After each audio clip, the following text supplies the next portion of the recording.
Ousmane Sonko bu dee ne day toog ñu condamné ko tëj noonu sax ba heure bu ñu ko gisee baax na mais comme bu fekkee ne bu ñu ne dañ koy jëli ji mu indi yoo xam ne si ne day métti ci réew mi ak askan wi su ma sañoon ñu tëj ko liñ ko war a tëj dañ ko tëj ba ko fam ne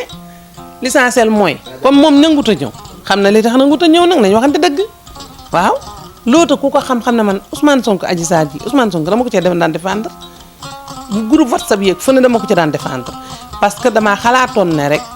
ay wax la di dem mais ba ma demee ba gis ne lépp ne nañ ko ñëwal ñun leeral mbir mi